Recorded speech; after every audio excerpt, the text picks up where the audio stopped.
You got into the safety business because you wanted to protect people, but somewhere along the way, the job started controlling your time, your schedule, your priorities, even your income potential. What if the expertise you've built over the years in the field can give you something more? More freedom, more control, more ownership of your future. I'm Sheldon Primus, the author of 7 Steps to Starting a Profitable Safety Consulting Business and the host of the Safety Consultant Podcast, with more than 350 episodes helping safety professionals become consultants and grow their career. Consulting changed my life. In fact, I'm a full-time RVer, and one consulting contract paid for my home I live in today. Now, I help safety professionals build their own consulting practice through bi-weekly coaching calls, accountability, and personal guidance. But this program isn't for everyone. Start with the Consultant Readiness Audit at sheldon.coach. What if everything we thought we knew about safety was just interference? From the host of the Rated R Safety Show and the founder of Safety FM comes the complete Signal Transmission Trilogy, now available in one powerful edition. Safety, in my opinion, the book that started the conversation. Safety Mutation, where the boundaries of culture, systems, and belief begin to break. And now, Safety Transmission, the final piece of the signal. For the first time, all 3 books are together in one volume. The Signal Transmission Trilogy, Complete Edition. This isn't just about compliance. It's about consciousness. It's about decoding the way we think, lead, and live, inside and outside the system. Whether you've been following the signal since the beginning or you're just now tuning in, this is the version to own. Search Signal Trilogy on Amazon or visit safetyfm.com to get your copy now.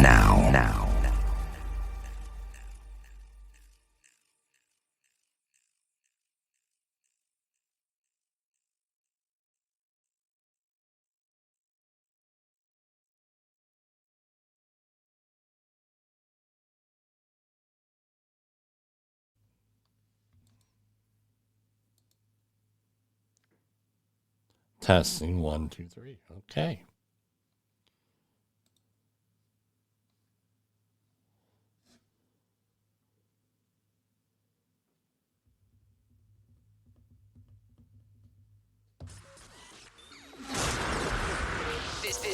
This show is brought to you by Safety FM. So here we are. Welcome to Safety Wars. I received a couple of comments that I probably should be doing a small intro prior to the start of the show. Give you a little bit of preview and then go into all of the other stuff going on there. So that's what we're going to do. So what are we talking about tonight? We're talking about the OSHA letters of interpretation that we talked about last week. With the, we did part 1. Now we're going to do part 2. Also, some of the events of the day, maybe a little bit of EPA stuff, and we'll go from there. So let's start all over again here. And we have our music and our intro. This show is brought to you by Safety FM.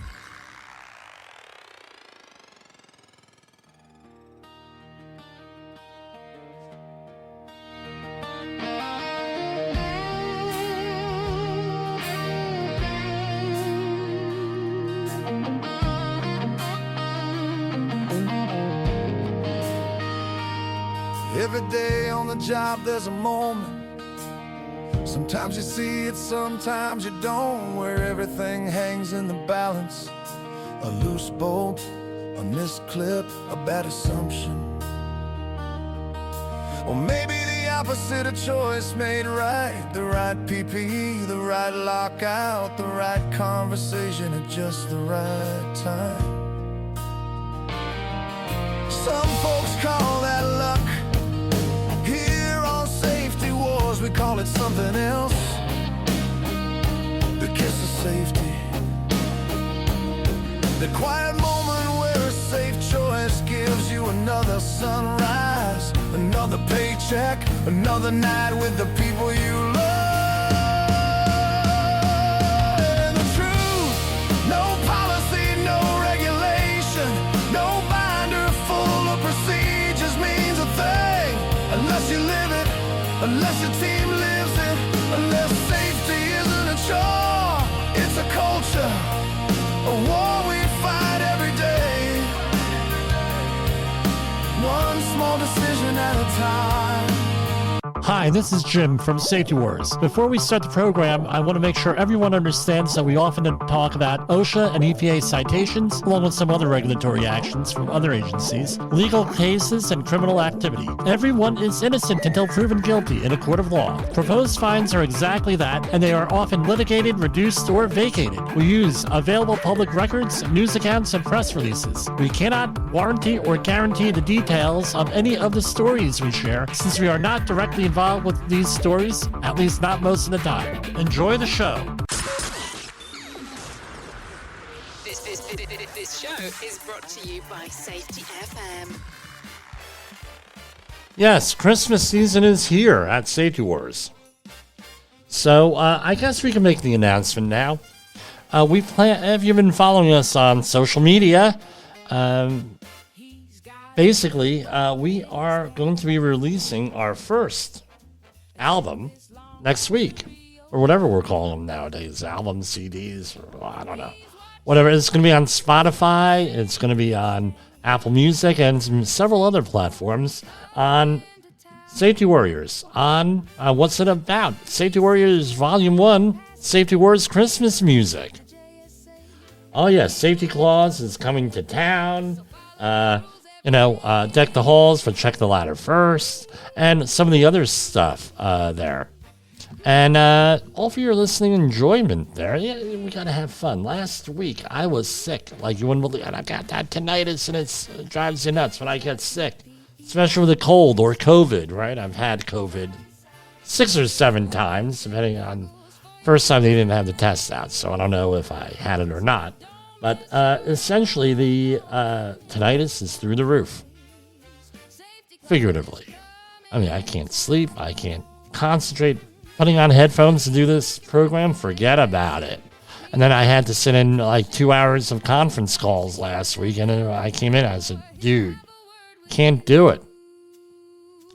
Cannot do it. So let's go right to part 2 of the standard interpretations. So OSHA,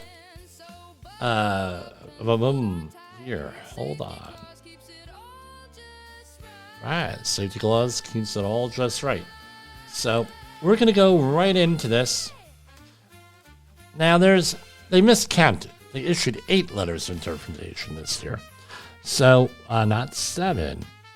The U.S. Department of Labor, and this was from last week where we did part 1. We talked about some of this stuff. We'll talk about it again. Essentially, they are announcing that they did 7... turn that down with Safety Clause. They did 7 letters of interpretation addressing workplace safety. And basically, this is what it comes down to. They are running things a little bit differently.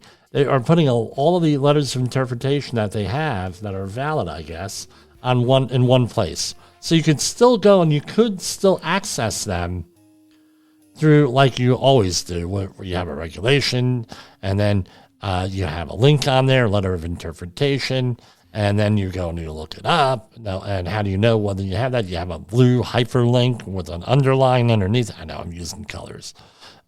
Don't like to use colors. So you have the hyperlink and you click on it. It says standard interpretation, regulation, blah, blah, blah, blah, blah. Some other information.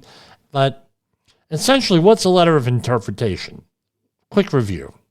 Letter of interpretation is that when you go and you have a question on something. Sometimes it's obvious, sometimes it's not so obvious. And you have a question. And that question is like, what does this mean, or does this apply to me? Because OSHA is like the IRS. So with the IRS, you have to figure out whether how much you owe in taxes, and if there's a problem, they get back to you. Same thing with OSHA. You have to figure out what applies to you and what your situation is, and if there's a problem, God help you. All right, with that. Hopefully you didn't kill somebody or maim or kill or anything like that. So we talked about permit required confined space, PIT, and some audiometric testing last week. Let's do everything else here. So enforcement say the COVID-19 things here. On June 21st, 2021, OSHA adopted the Healthcare Emergency Temporary Standard protecting workers from COVID-19 in settings where healthcare or healthcare services are provided. The standard was codified in 1910-502, 504, 505, and 509. So OSHA withdrew in December 27, 2021, the non-record keeping and reporting portions of the healthcare ETS. At that time, however, OSHA announced that the record-keeping and reporting requirements which were adopted under a separate provision would remain in effect. This memorandum, are you confused now? This memorandum is to inform you that, effective immediately and until further notice, this is from February 5th, right? This was like their first big thing that the administration did with this. OSHA will not enforce these COVID-19 record-keeping and reporting requirements, and therefore OSHA will not cite employers for violations of the requirement. Now, here is the question. Should you still comply with it, even though they're not going to enforce it? There's some debate there with that you have to have. Because I tell you what, somebody with a lawyer involved in a lawsuit, I'm sure, will find out a way of causing you problems, causing you ill on this. So my advice would be to have a conversation on that with, depending on what you're doing and what your jurisdiction is, because you may be in a jurisdiction that still requires you to report certain things by state law. This is from Viochi Incorporated, and they have a, this is from April 29th, and this has to do with the OSHA 300 and 300A, where they have apparently some kind of software that makes an equivalent form, and OSHA says, yes, you may use equivalent forms here. With this, right? So, anyway, with that, that's how we're doing it quick here. Engineering controls for benzene 1,3-butadiene standards. So, this is from somebody from Nippon Chemical Texas Incorporated, from Pasadena, Texas. So, they have a process here set up, and they're wondering if they say, well, we have to have engineering controls, so work processes to reduce and maintain employee exposures to or below PELs.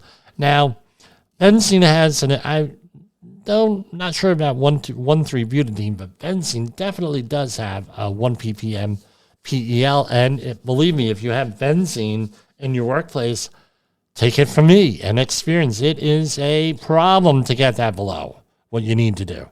And let's remember, right?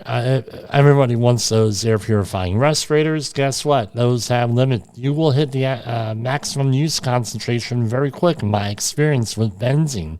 So they are relying on engineering controls of work practices versus respiratory stuff. So the question is, would below valves, leak-proof, or double seal valves be considered forms of engineering control? And the other thing, how about conventional valves? Are those engineering controls? The answer is yes. They are all engineering controls. However, just because you put in engineering controls does not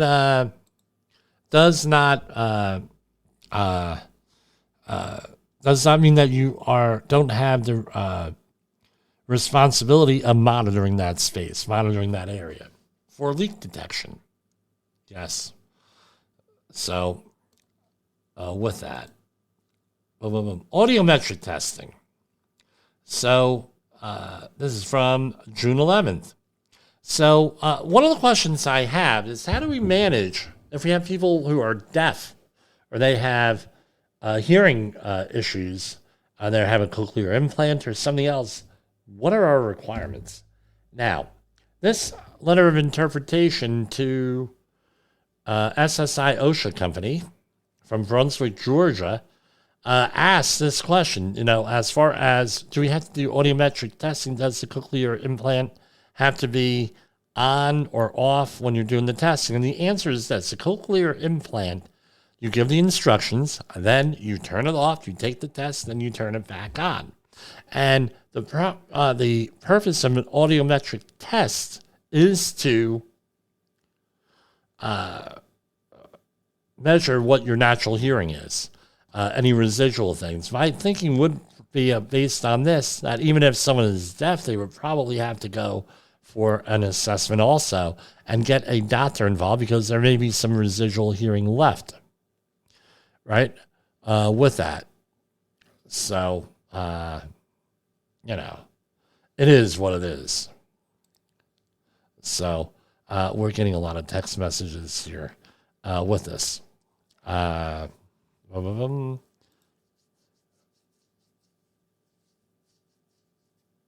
Yeah. So anyway, I'll mention this, right? So Shine protesters. So there is a topless protesting group out there, and they're in there, and it hit some of the things today, some of the feeds where they're actually going out and protesting a certain company, saying that they have inappropriate and lewd photographs in their advertisements. However, these people are out there topless, women topless. So I don't know, kind of like self-defeating, right? With that, I don't know, it's weird. So that, how do we go from cochlear implants? I don't know. We're getting bombarded with text messages here. Stair angle, and back to OSHA. Thank you for your inquiry to the OSHA regarding stair width and handrails. So this guy says that he has stairs built after January 17, 2017, be in compliance if they have angles, certain angles and things. And what does OSHA says? And there's a nice graphic here. OSHA says no, follow the regulation. So how do you like that? Isn't that mind-blowing? Follow the regulation? Yeah, wow. So here we have EPA news. I know that OSHA has had a couple of accident investigations they're talking about. We'll talk about that probably tomorrow with that. Want to get through some of this other stuff. Now, EPA announces $351 million of Fort Worth water and recycling infrastructure projects.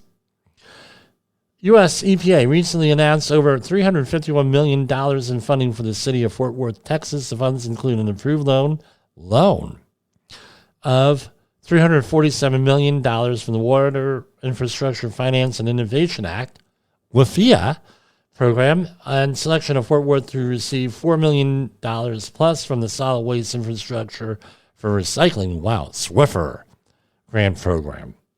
Fort Worth's loan will be used to upgrade wastewater collection and treatment and support beneficial water reuse.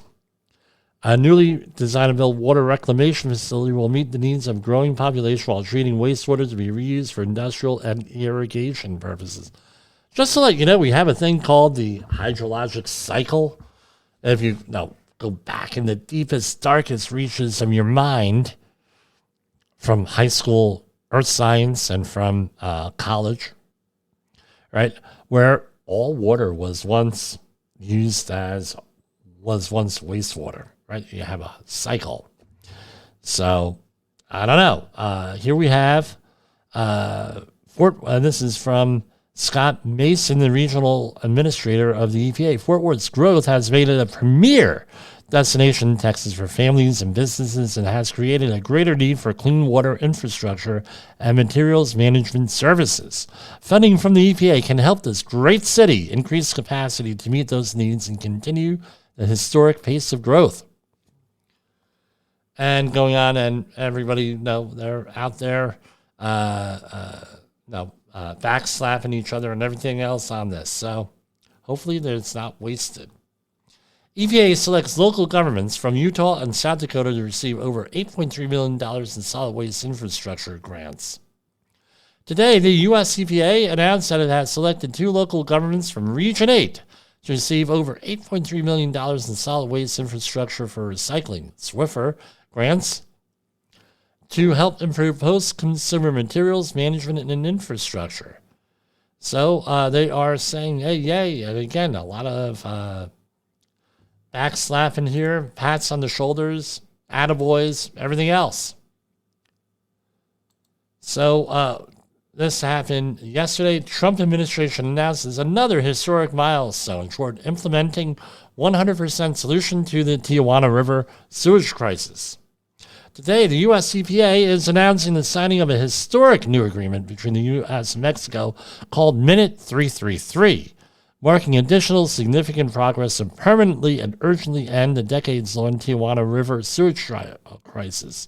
The U.S. and Mexican sections of the International Boundary and Water Commission, IBWC, agreed to a list of new actions, including infrastructure projects, research, enhanced monitoring and planning for operation and maintenance of critical sites and systems that will account for future population growth in Tijuana, a key component that was missing from previous agreements made prior to the Trump administration. The Tijuana River sewage crisis is a decades-long issue where untreated raw sewage has flowed into Southern California from Mexico. This has resulted in years-long beach closures, foul odors, degradation of the Tijuana River Valley, and lost economic opportunity, while also sickening people on both sides of the border. The crisis has also impacted our Navy SEALs who train in the area. With that, good. They're cleaning things up. EPA, wow, December 15th, a lot of stuff going on here. EPA announces $8 million for recycling projects in Arkansas and Washington. On December 11th, the U.S. EPA selected 17 local governments for grants totaling $58 million in solid waste infrastructure for recycling grants for political subdivisions in Region 10. 2 projects were selected under this grant cycle: Shoreline Reuse Center and AK is not Arkansas, it's Alaska. Now that makes sense.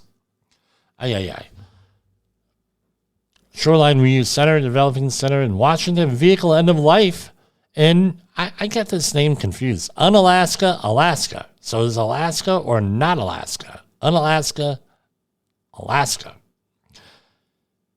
So the city of Shoreline proposed establishing the Shoreline Reuse Center, a one-stop shop for residents and businesses seeking to responsibly donate, repair, and repurpose goods while inspiring innovation solutions to reduce waste.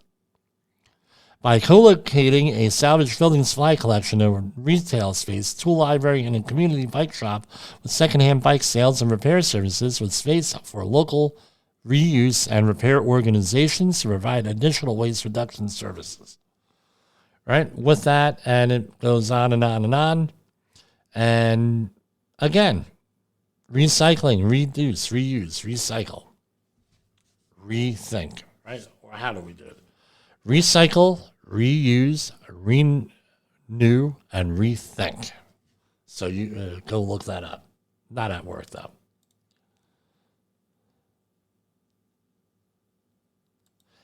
EPA announces approval of South Carolina's Regional Haze Plan to improve visibility in protected areas. Computer is locking up here, right? The U.S. EPA announced the agency's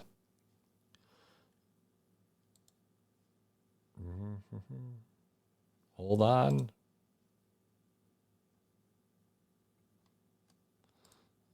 All right. The U.S. EPA announced the agency's approval of South Carolina's second planning period Regional Haze State Implementation Plan after determining the state has met all statutory and regulatory requirements under the Clean Air Act and the Regional Haze Control Rule. This plan represents years of work by the EPA, South Carolina, and partner agencies to accomplish the shared goal of clean air and improved visibility said EPA Regional Administrator Kevin McComber.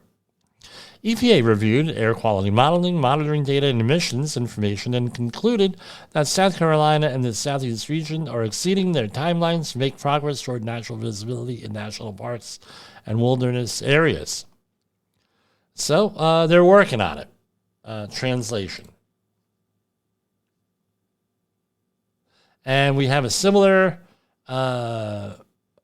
haze plan over in Tennessee. Today, the U.S. EPA announced the agency's approval of Tennessee's second planning board period regional haze plan after determining the state has met all the statutory and regulatory requirements under the Clean Air Act. And again, they want to clear the air in a lot of areas. So we're going to go to commercial break here, and we'll be back and maybe a little bit of a holiday song. Safety Wars is streaming now. SafetyFM.com. Have you listened or watched the Safety War show? It does stream live on the radio and on the streamer-emers that we have. So if you have not taken a listen to Jim Posel and what the hell he's doing every evening with Safety Wars, I would strongly encourage you to take a view or take a listen, whichever option is available for you, and take a listen to what the hell he has going on. It will take some deep dives. In an unpredictable world, one voice rises above the chaos. Meet Jim Posel, a seasoned safety expert who's navigated through some of the most dangerous scenarios, from anthrax, explosive cleanups, disasters, and numerous environmental cleanups, and lived to tell the tale. Now he's bringing his wealth of knowledge, insights, and experiences to you through Safety Wars. From workplace hazards to the hidden dangers in your own home, Jim covers it all with his engaging storytelling. Safety Wars isn't just a podcast, it's your guide to a safer world. Join Jim Posel and become part of the Safety Wars revolution. Available on Spotify, Apple Podcasts, YouTube, and wherever you get your podcasts and videos. Safety Wars. Your safety is our mission.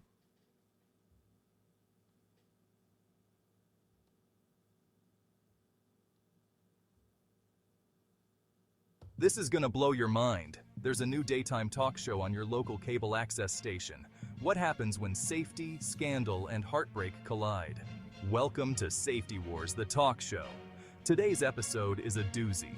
Imagine confronting your unsafe supervisor who just happens to be your ex-wife's new hubby. Talk about a powder keg. But wait, there's more. We've got an exclusive interview with a corporate exec who's taken out life insurance policies on his riskiest workers, hoping to cash in on a deadly mishap. Yup, you heard that right. It's a real-life plot twist you can't make up. Tune in as Jim Posel, CSP, our very own Jerry Springer of safety, dives deep into this explosive confrontation. Sparks will fly and secrets will be exposed. Catch the full episode on Safety Wars on YouTube and your favorite podcast platform. Don't miss out on the drama that could save your life. Like and share now, and stay safe, folks. Stop blaming yourself for workplace accidents. Your safety is being exploited. Imagine being publicly humiliated, yelled at, and forced to admit to mistakes you never made. Welcome to the world of safety struggle sessions. Originally from the Chinese Cultural Revolution, these sessions were nightmarish spectacles. Intellectuals and so-called enemies of the state were dragged through the mud, verbally and physically abused, all to break their spirit and force conformity. Fast forward to today. In some workplaces, this sinister tactic is making a comeback. Employers push employees to confess to safety violations, deflecting blame from themselves. Imagine the psychological toll, the stress, the fear, the constant pressure. But here's the truth. Your safety should never be weaponized against you. Stand up, speak out, and don't let struggle sessions become your reality. Let's expose the brutal truth and demand a safer, more just workplace. Want to dive deeper into workplace safety? Check out the Safety Wars podcast by Jim Posel on Safety FM and your favorite podcast platforms. Stay safe, stay informed. OSHA recordables, catastrophic losses, environmental disasters. You want answers? So do I. This is Jim Posel with Safety Wars. That's my daddy. Yes, Jessica, I am your father. So here we are, back again. We got more safety, more music here. So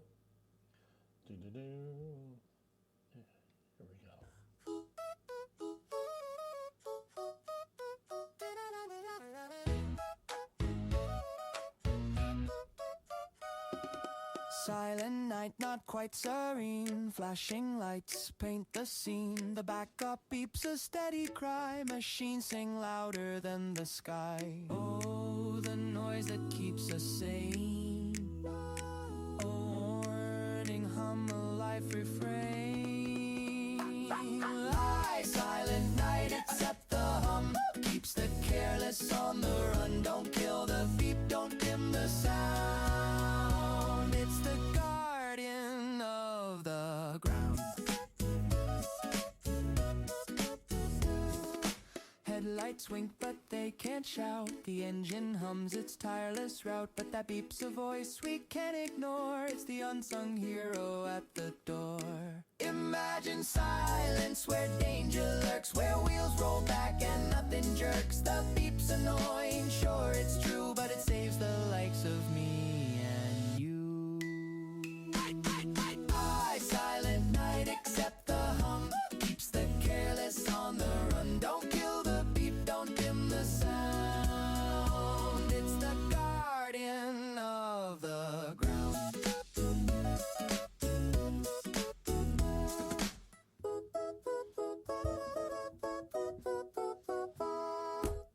Okay, it's a little bit of a humorous thing, right? We do comedy here. I mean, everything's comedy and satire.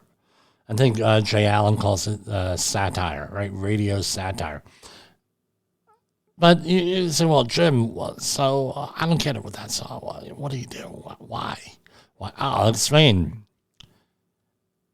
How many jobs have you been on where you're maybe in a residential area or maybe it's at night and you get bombarded with phone calls? Those damn backup alarms. And I believe the OSHA regulation is 90 decibels. They have to blow out at. Those damn backup alarms. And it's like, look, you're not getting rid of the backup alarms. And then you get the project managers and the GCs. Damn it, those backup alarms. We got to shut them off. Well, you're telling us to like disobey the law here. I don't care. You deal with these things, blah, blah, blah. And this was a big problem back in the 90s and early 2000s where people still have pagers. Pagers still exist out there in limited use. But no, I thought it was my pager going off. So therefore you have to, you have to turn off. And it's like, no, we're not doing that with that. And then, before you know it, you're wrapped into a safety struggle session. And no, it is what it is here with this. All right. So, but again, let's just have a little bit of fun with it. Yeah, come on. We're allowed to have fun. We're going to go to the regular news, some of the news stories that made the rounds today. So Trump bans Palestinians from entering the U.S., along with 5 other countries. President Donald Trump expanded his administration's travel ban, and let me point this out. I'm just reporting it. I'm not giving it an opinion. When I give it an opinion, you're going to know it, right? Which is often. President Donald Trump expanded his administration's travel ban to several more countries on Tuesday, including Palestinians, right? The presidential proclamation said the new restrictions are being put in place to protect the U.S. from national security and public safety threats. And with that, so beyond Palestinians, the Trump administration is also banning people from 5 other countries: Burkina Faso, Mali, Niger, South Sudan, and Syria. I think some of the other ones there: Afghanistan, Burma, Chad, the Republic of the Congo, Equatorial Guinea, Haiti, Iran, Libya, Somalia, Sudan, Yemen, and Eritrea. I've heard Eritrea in the news a lot, and one of my colleagues, one of the projects I'm working on now, is from Eritrea. Eritrea is a relatively, officially, right?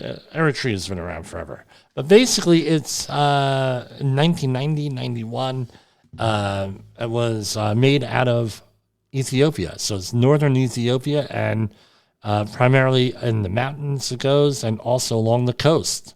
So basically landlocking Ethiopia. So with that, Eritrea. With that. So I don't know. Well, I don't know. If they're really concerned about this, and this is a legitimate concern, then no, if that's really of no concern, I think this is sort of like shutting the door after the right. What is it? What's he saying? Right, shutting the door after the horses ran out of the barn, sort of thing. You know. Right, if this is what they're really concerned about. Here we go, some other stuff. Some Republican lawmakers call for mass expulsion of American Muslims. 2 Republicans in Congress are calling for the mass expulsion of the Muslims from the U.S. following the mass shooting at a Hanukkah celebration in Australia over the weekend, amplifying an increasingly brazen Islamophobic statement. I'm going to say this. Every religion that we have in this country, every major religion has its extremist groups. Christians, Muslims, and Jews. I guarantee it. With that, remember, I live in a Jewish community, and there are extremists there. All right? They're not violent. That's the problem. Same thing with Christians, right? Are they violent? Yeah, absolutely. You have the white supremacists there. Muslims, guess what? Again, you have extremists there. You have nice. It basically comes down to the bell curve. Take any group. You're going to have really good people. You're going to have saintly people. You're going to have bad people. Most people fall somewhere in the middle. Again, I don't know if that's the solution here. And I would hope that we still have freedom of religion here. Because I think, there's a lot of countries like Canada that have eroded away freedom of religion and freedom of speech. And once you start restricting freedom of religion and freedom of speech, that's a whole new safety war going on there with that. So you got to be very, very careful with that. I think there are other, which, I'm shocked that people would be actually saying this. And I'm embarrassed that people are saying this in this country with this, here with this. Right? These remarks are not useful. Again, get along with people. Get along with people. We're not going to make it here. We're not going to make it if we're continually at each other's throats. As the famous Reed Buckley said to me, Jimmy, you got to be more persuasive. Don't worry about the anger. Yeah, we know you're angry. We know you're this. Be more persuasive. Try to get along. People ask me, well, what's your opinion on Muslims, Jim? We know that you're, ultra right-wing Lutheran Church Missouri Synod. And my opinion is, what I always say, I have yet to have an issue with a Muslim person. Get along with them, everybody. Get along with them. Guess what? Most people are agreeable. Most people you can get along with. That's the way it is. Everybody, just like Howard Beale said, something along the lines of, people want to be left alone. People want to be left alone and live their life. That's just the way it is, right? And when we start to go further, and this is Jimmy saying this, we start to get away from that, that's when you're going to have a problem. Now, with the shootings in Australia, let me give you my opinion on that, right? With that. So 15 people were killed, allegedly by people with ties or allegiance to the IS, Islamic State. Who stopped the attack? A Muslim.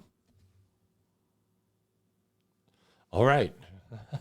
Okay.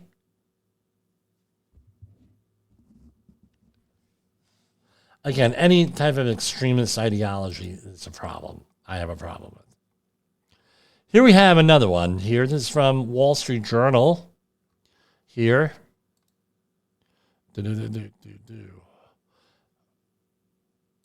Right. So after a generation of peace, actually going on 3 generations of peace, right? Europe tells its people to prepare for war. As Trump tries to negotiate Ukraine peace deal, European leaders sound the alarm that Russia could target their countries next. European security officials now regularly broadcast a message nearly unimaginable a decade ago.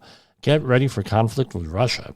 Rarely a week goes by now without a European government, military, or security chief making a grim speech warning the public that they are headed towards a potential war with Russia. It is a profound psychological shift for a continent that has rebuilt itself after 2 world wars by trumpeting our message of harmony and joint economic prosperity. Guys, it ain't worth it. Folks, it ain't worth it. Keep poking that bear, that Russian bear. See what the hell happens here. I don't know what's to be gained here by antagonizing Russia. Again, we're going to use, and I'll quote Quark from Star Trek, right? Deep Space Nine, played by Armin Shimmerman. Right, I am a producer on a podcast hosted by Armin Shimmerman, but it's illogical to pay for something more than what you need to. Right now, peace is cheap. Peace was cheap when this first started. They could have gotten all this, right? This didn't happen, all this death, destruction, and everything else. Do it now. Peace is cheap now.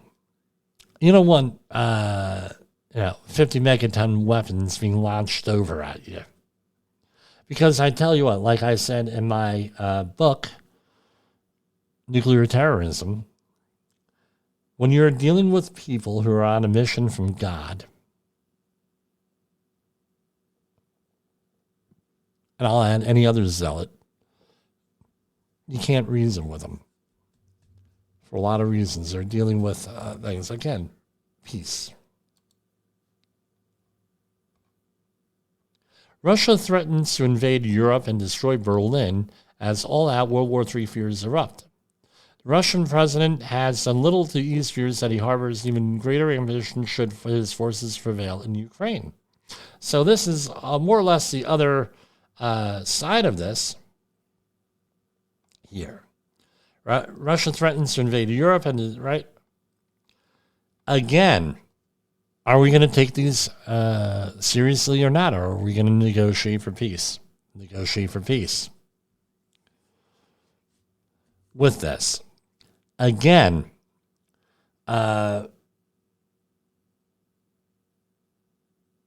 even on a conventional level, we have had in this country an ammunition shortage going back, I think, to 2009, 2010, maybe 2012, when they shut down a lot of smelters out there for environmental reasons.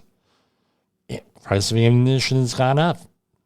Now, and again, subsequent administration, Biden administration, decided to supply arms to Ukraine, depleted us.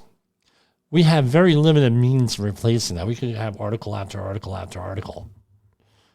We've gotten ourselves into a little bit of a pickle here. So what do you do when you're out of ammunition? What do you do then?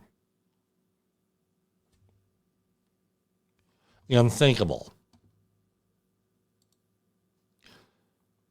So here we have some stories on AI. As we, again, we have our, we have a whole album coming out with AI here next week. Safety Warriors, right, on this. So the things young kids are using AI for are absolutely horrifying. This is from futurism.com. So this is a quote from the article. We have a pretty big issue on our hands, and I think we don't truly understand the scope of. New research is pulling back the curtain on how large numbers of kids are using AI, and what it found is troubling. A new report conducted by the digital security company Aura found that a significant percentage of kids who turn to AI for companionship are engaging in violent role plays, and that violence, which can include sexual violence, drove more engagement than any other topic kids are engaged in. Drawing from after 42 minutes here, and we did some other stuff prior, getting tongue-tied. Drawing from anonymized data gathered from the online activity of 3,000 children aged 5 to 17 whose parents use Aura's parental control tool, as well as additional survey data from Aura and Talker Research. The security firm found that 42% of minors turn to AI specifically for companionship or conversations designed to mimic lifelike social interactions or role-play scenarios. Conversations across nearly 90 different chatbot services, from prominent companies like Character AI to more obscure companion platforms, were included in the analysis. Of that, 42% of kids turning to chatbots for companionship, 37% engaged in conversations that depicted violence, 37% out of that 42%. Which the researchers define as interactions involving themes of physical violence, aggression, harm, or coercion that include sexual or non-sexual coercion, the researchers clarified, as well as descriptions of fighting, killing, torture, or non-consensual acts. I mean, it goes on and on and on. What's the moral of the story? Have conversations with your kids. It's easier to go, believe me, it's easier to go and talk to a computer. Computer's going to tell you what you want to. Hey, Jim, you're great. Jim, you're great. You're wonderful. You're this, you're that. Blah, blah, blah. Aren't you wonderful? Going out and having an actual conversation, that's hard. And if we lose that, guess what? Whoever controls the AI wins. Right? And maybe that's what it is, to circumvent everything else and listen to the AI. Don't believe me. Good sci-fi, science fiction predicts this stuff. It describes this stuff. This was all part of Caprica in 2009. The series Caprica, the Battlestar Galactica, the reboot spinoff. They went into this in depth, and everyone said, that's all baloney, that's Gruvno, it's blah, blah, blah, blah. If you're Romanian, they call it Rohat. Well, guess what? It's happening, guys. It's happening. You better pay attention here. Here's another one from Futurism. AI industry insiders living in fear of what they're creating. Well, yeah, they probably should. I heard about this from a very high-level source maybe 8 years ago when we were talking about this. And this was his industry. And he said, look, I'm not allowed to talk about it, but it's more than what you could ever freaking imagine, gentlemen. Really. And everything that he implied coming true here. Right, so the creators, they may be responsible for creating the AI tech that many fear will wipe out jobs. Believe me, safety is going to be one of the first to freaking go here. But at least they feel just as paranoid and miserable about where this is all going as the rest of us. No AI doom and everything else. It's a question raised in a new piece by Alec Reisner in The Atlantic, who attended a conference and found that many spoke in grand terms about AI risks, especially those brought about by the creation of a hypothetical artificial general intelligence. There are some people who say they're already there, meaning that it's sentient, has a certain degree of sentience on that. Again, pay attention. Go out there and have real interactions with people. Here's another one. U.S. military willing to attack designated terrorist organizations within America, within the United States. Right? And this is coming from General Gregory Jolot, commander of the U.S. Northern Command and North American Aerospace Defense Command. Here. The commander of the arm of the U.S. military responsible for President Donald Trump's illegal military operations of American cities. Right? This is their opinion, not necessarily my opinion or anybody else's opinion. Right? Says he is willing to conduct attacks on so-called designated terrorist organizations. This is from The Intercept. Article by Nick Terse. Right? And it goes on and on and on, lambasting the administration. Well, I don't know. With that. On to some of the little bit more thing. Scientists extract new secrets from the woolly mammoth. Researchers analyze ancient RNA from the extinct creatures as stepping stone in a quest to bring them back. So they actually have a picture of one here that they found out there frozen. Scientists have extracted RNA from an ancient woolly mammoth that gives new insight into an extinct beast. Might one day boost moonshot efforts to resurrect them. Yeah, remember, they were around when the pyramids were built, which is kind of mind-blowing, right? The animal's body was discovered remarkably well-preserved in the northern Siberian permafrost in 2010. Some 40,000 years after it died, researchers first analyzed its DNA in 2019. It only took them 9 years, but hadn't attempted until more recently to extract its more fragile RNA, which controls which segments of DNA are active. It is the oldest RNA that scientists have ever sequenced, about 3 times older than anything prior, right? And with that, so that's interesting. Isn't that interesting? With that. Defense Secretary. This is from Express.com. The Express.com article by Athena Dawson. Defense Secretary Pete Hegseth won't release top secret boat strike video. With that. Secretary of Defense Pete Hegseth informed reporters on Tuesday that he won't be making the video of the second boat strike near Venezuela on September 2nd available to the public.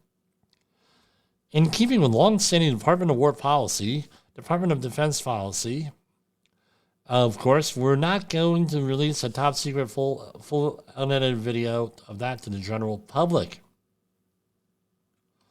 All right. We'll see how that goes. I have a feeling that with if the next administration is not Republican, I'm stating fact, I'm not endorsing anyone, then we're going to have that released. Okay, what else we got here? I have all these windows open. Now, here's one for you. Here. Massachusetts man diagnosed with deadly lung disease linked to popular kitchen countertops. The 40-year-old man is diagnosed with silicosis. Massachusetts, and this is from FoxNews.com. Massachusetts health officials announced Tuesday that the state has confirmed its first case of an incurable lung disease linked to exposure to certain countertop stones. The disease is particularly associated with quartz, which has become increasingly popular in recent years for practicality, aesthetic, according to health officials. People were laughing about this back in 92 when they declared this some level of carcinogen, right? The Massachusetts Department of Public Health said a 40-year-old man who has worked in the stone countertop industry for 14 years was recently diagnosed with silicosis, a condition that can cause death. The confirmation of this case in Massachusetts is a tragic reminder that silicosis is not just a distant threat, it is here and seriously impacting the health of workers.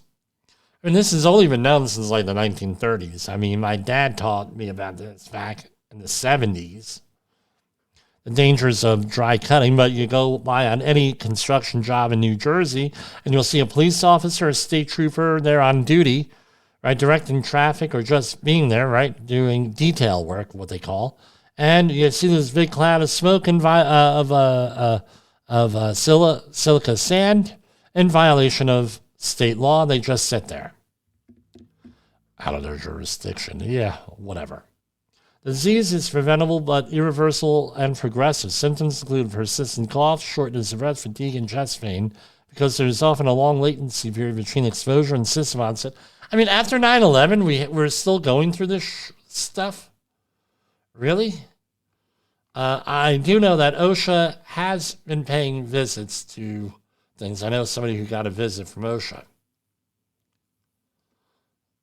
Okay, here we go. So usually we're not a part of the story. We are not part of this story. However, I have met Cardinal Dolan.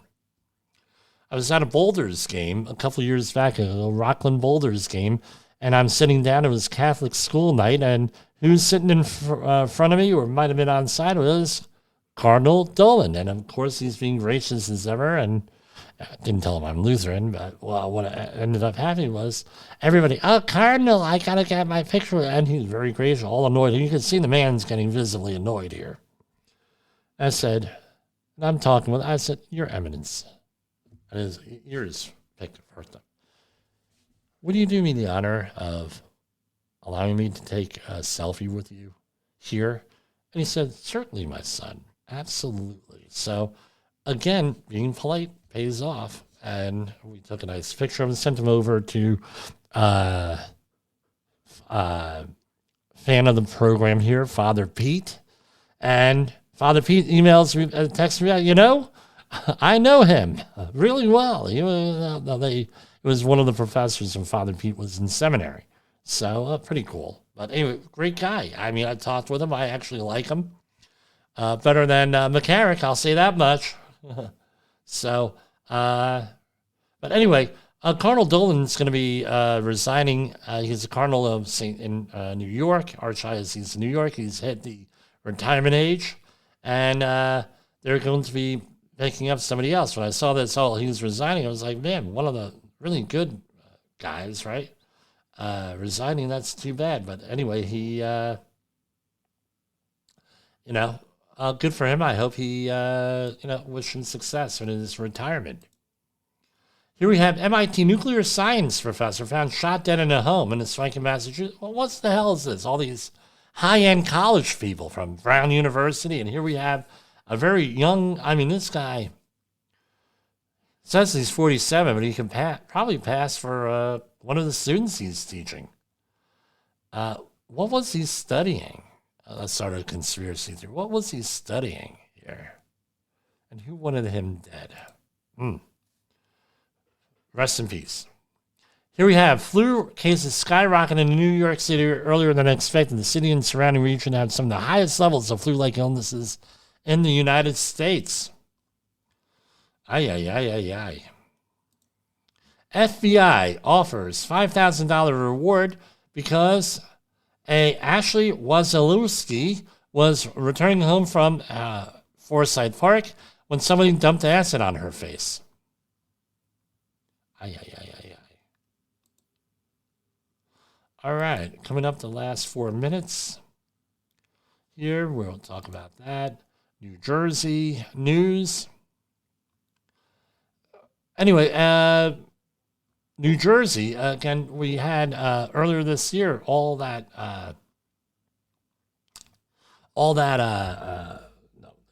mine cave in on Route 80.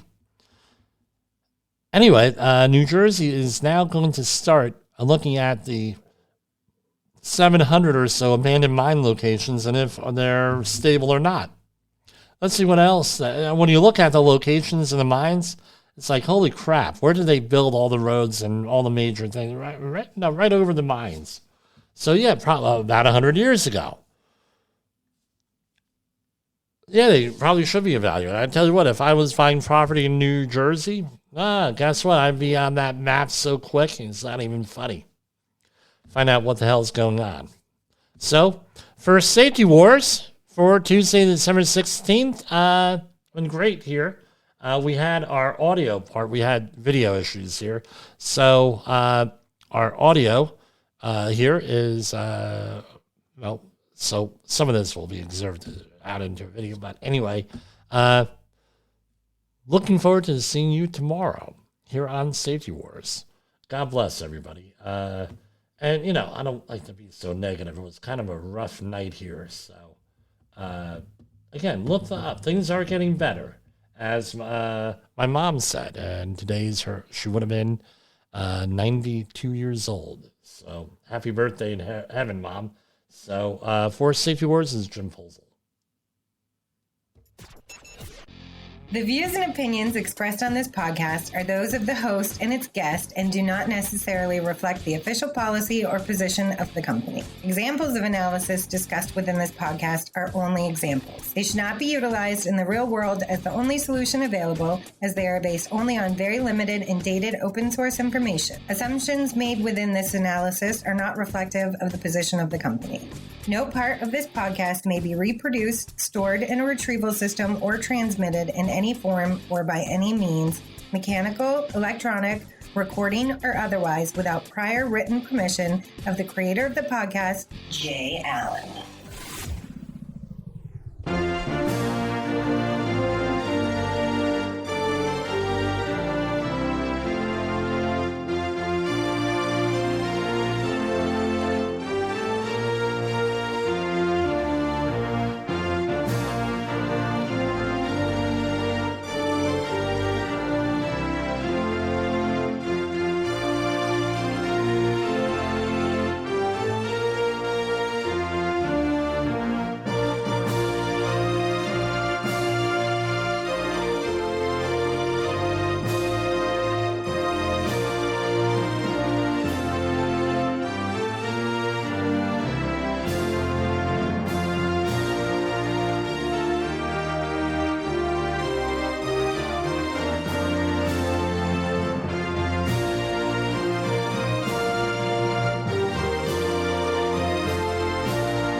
I don't want a lot for Christmas, just some paperwork to see, a checklist and some hazards, a safe environment for me. I don't need a shiny present or a star upon a tree. What I want is more protective than some tinsel could ever be. Oh, I just need a JSA to keep the lawsuits far away.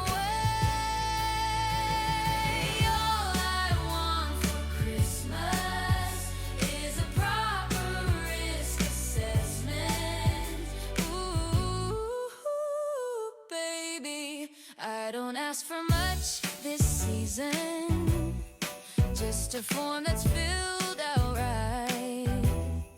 No ignoring regulations, no shortcuts taken tonight. I won't even stay too late here if the fire exit's blocked. All I need's a manager who's read the safety doc. Oh, the gloves and goggles bring me cheer, but not as much as clear procedure.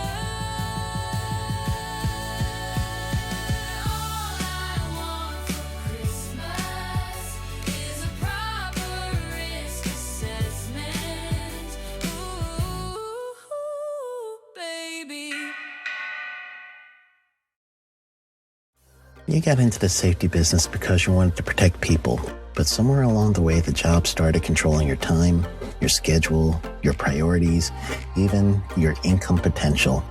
What if the expertise you've built over the years in the field can give you something more? More freedom, more control, more ownership of your future. I'm Sheldon Primus, the author of 7 Steps to Starting a Profitable Safety Consulting Business and the host of the Safety Consultant Podcast, with more than 350 episodes helping safety professionals become consultants and grow their career. Consulting changed my life. In fact, I'm a full-time RVer, and one consulting contract paid for my home I live in today. Now, I help safety professionals build their own consulting practice through bi-weekly coaching calls, accountability, and personal guidance. But this program isn't for everyone. Start with the Consultant Readiness Audit at sheldon.coach. What if everything we thought we knew about safety was just interference? From the host of the Rated R Safety Show and the founder of Safety FM comes the complete Signal Transmission Trilogy, now available in one powerful edition. Safety, in my opinion. The book that started the conversation.